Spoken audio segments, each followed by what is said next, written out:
కేంద్ర ప్రభుత్వం ప్రజా సమస్యలు పట్టించుకోవడం లేదన్నారు కాంగ్రెస్ నేతలు. పార్లమెంటు సమావేశాలను మొక్కుబడిగా నిర్వహించిందని విమర్శించారు. జాతీయ ఉపాధి హామీ పథకంలో గాంధీ పేరు తొలగించడం దారుణమన్నారు.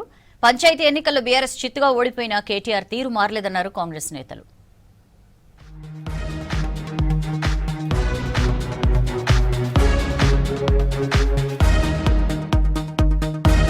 పంచాయతీ ఎన్నికలు ముగియడంతో ఎంపీటీసీ జెడ్పీటీసీ ఎన్నికలపై దృష్టి పెట్టింది కాంగ్రెస్. పంచాయతీల్లో గెలిచినట్లే మెజార్టీ ఎంపీటీసీ జెడ్పీటీసీ స్థానాలు కైవసం చేసుకునేందుకు ప్రణాళికలు రచిస్తోంది. ఇందులో భాగంగా గాంధీ భవన్ లో కార్యకర్తలకు దిశానిర్దేశం చేశారు ఏఐసీసీ ఇన్ఛార్జ్ మీనాక్షి నటరాజన్. మొన్నటి పంచాయతీ ఎన్నికలపై కార్యకర్తల నుంచి ఫీడ్బ్యాక్ తీసుకున్నారు. కార్యకర్తలు నేతల సమస్యలు అడిగి తెలుసుకున్నారు. వాటిని పరిష్కరిస్తానని హామీ ఇచ్చారు. మరోవైపు మిగిలిన కార్పొరేషన్ చైర్మన్ల భర్తీపై కూడా ప్రభుత్వం ఫోకస్ చేసింది. 1-2 రోజుల్లో పోస్టుల జాబితాను విడుదల చేసే అవకాశం కనిపిస్తోంది. మొత్తం పెండింగ్ లో 56కు పైగా పోస్టులున్నాయి. ఈ విడతలో 25 పోస్టులు భర్తీ చేసేందుకు నిర్ణయం తీసుకున్నట్టు తెలుస్తోంది.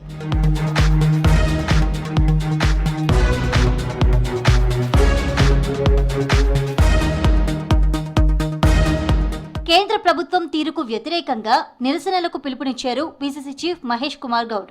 శనివారం హైదరాబాద్ గాంధీ హాస్పిటల్ దగ్గర ఉన్న గాంధీ విగ్రహం వద్ద, ఆదివారం జిల్లాల్లో నిరసనలు చేపట్టాలని కార్యకర్తలకు సూచించారు. జాతీయ ఉపాధి హామీ చట్టం పథకంలో మహాత్మా గాంధీ పేరును తొలగించడంపై ఏఐసీసీ పిలుపు మేరకు రాష్ట్రంలో నిరసనలు చేపడుతున్నామన్నారు మహేష్ కుమార్ గౌడ్.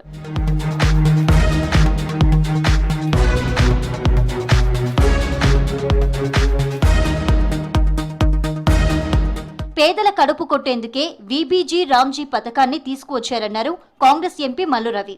మోదీ సర్కార్ పార్లమెంటు సమావేశాలు నడిపిన తీరు దారుణమన్నారు. ప్రజా సమస్యలు చర్చించకుండా కేంద్రం అడ్డుకుందని ఆరోపించారు.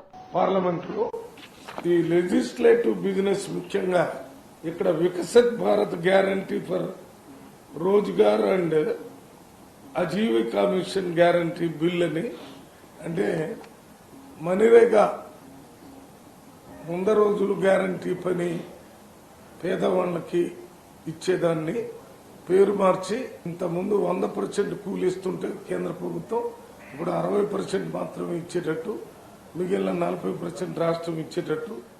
సీఎం రేవంత్ రెడ్డి దెబ్బకు కేటీఆర్ మతి తప్పి మాట్లాడుతున్నారన్నారు ప్రభుత్వ విప్ ఆది శ్రీనివాస్. పంచాయతీ ఎన్నికల్లో బీఆర్ఎస్ కు 25% కూడా సీట్లు రాలేదని చెప్పారు. స్థానిక ఎన్నికలతో పాటు 2 అసెంబ్లీ ఉప ఎన్నికల్లో ఘన విజయం సాధించామన్నారు. సీఎం రేవంత్ దమ్మేంటో కేసీఆర్ ను అడగాలని కేటీఆర్ కు సూచించారు విప్ ఆది. వచ్చిన ప్రతి ఎన్నికల్లో కూడా మీకు తలబొబ్బి కొట్టేలా ఫలితాలు వచ్చి మా ముఖ్యమంత్రి రేవంత్ రెడ్డి గారు కాంగ్రెస్ పార్టీ నాయకుల కార్యకర్తల దమ్ము చూపిస్తున్నా మీకు కనిపిస్తలేదా అని అడుగుతా ఉన్నా. పార్లమెంట్ ఎన్నికల్లో మీరు 0 పరిమితం అయిపోయారు. తర్వాత కంటోన్మెంట్ ఉప ఎన్నికల్లో మీరు 3వ స్థానానికి పరిమితమైన అంటున్నా. ఇంకా దమ్ము గురించి మాట్లాడుతున్నారా? సర్పంచ్ ఎన్నికల్లో బీఆర్ఎస్ కు ప్రజలు తగిన బుద్ధి చెప్పారన్నారు ప్రభుత్వ విప్ బీర్లా ఐలయ్య.